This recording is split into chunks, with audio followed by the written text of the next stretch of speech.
ये कहानी है रेशमा और नीता की है।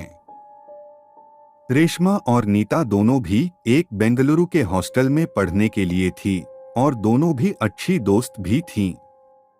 दोनों भी आखिरी साल की पढ़ाई कर रही थी। नीता थी वो राजस्थान से खुसरी गांव से थी और रेशमा महाराष्ट्र से पुणे शहर से थी। सर्दियों में छुट्टी के दिन नीता अपने गांव खुसरी जाने वाली थी और रेशमा का वैसे कोई घर जाने का प्लान नहीं था, तो वो भी नीता के साथ उसके गांव जाने के लिए तैयार हो गई। दोनों भी सुबह बीकानेर एक्सप्रेस से नीता के गांव पहुंच गए। नीता का घर किसी राजवाड़ा से कम नहीं था।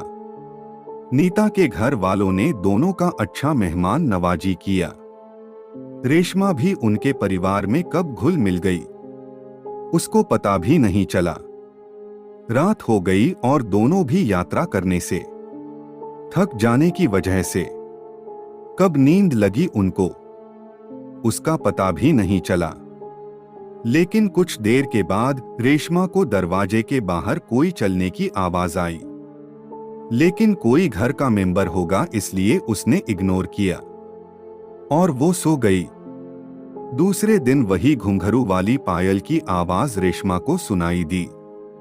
रेशमा ने दरवाजा खोल के बाहर देखा तो बाहर कोई नहीं था। सुबह ये बात रेशमा ने नीता को बताई, लेकिन उसने ज्यादा ध्यान नहीं दिया। उसने हड़बड़ाते हुए बताया कि कोई बिल्ली आ गई होगी, लेकिन रेशमा को समझ आया कि नीता कुछ तो छुपा रही है, क्योंकि वो आवाज किसी बिल्ली की नहीं थी। रेशमा ने आज रिटर्न वो आवाज कहां से आ रहा है वो पता करने का सोचा।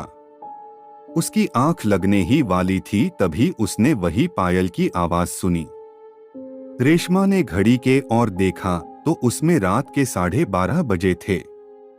रेशमा ने अपने मोबाइल का टॉर्च चालू किया और चुपके से दरवाजा खोला, लेकिन बाहर कोई नहीं था। वो आवाज कहीं बाहर से आ रही थी। उसने घुंघरू वाले पायल की आवाज का पीछा किया। वो पीछा करते करते उनके बगीचे में आई। उसने देखा कि कोई 22-23 साल की लड़की दुल्हन के कपड़ों में बावड़ी के ऊपर खड़ी थी। रेशमा कुछ बोल पाती उससे पहले ही उस लड़की ने बावड़ी में छलांग लगाई। रेशमा ने जो देखा था वो सब उसकी सोच और समझ के बाहर था। उसकी जुबान और शरीर जैसे कि ठंडे बर्फ में जाम सा गया हो, ऐसा हो गया था। वो जैसे तैसे करके अपने कमरे तक पहुंची। उसको ठंडी में भी पसीना आ रहा था। कुछ दिन के बाद ये बात रेशमा ने नीता को बताई, और जो नीता ने बताया वो सब सुन के रेशमा के पांव के नीचे से जमीन खिसक गई। नीता ने बताया कि बचपन में मेरे अंकल की एक बिंदु नाम की बेटी थी।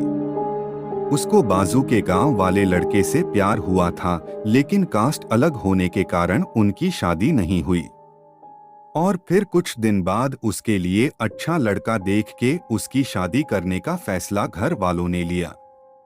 लेकिन बिंदु दीदी को ये पसंद नहीं था, इसलिए उसने शादी के एक दिन पहले इस बावड़ी में कूद के खुदकुशी कर ली। उसके बाद अंकल भी दिल्ली शिफ्ट हो गए। लेकिन आज इतने साल होने के बाद भी कुछ लोग को बिंदु दिखती है।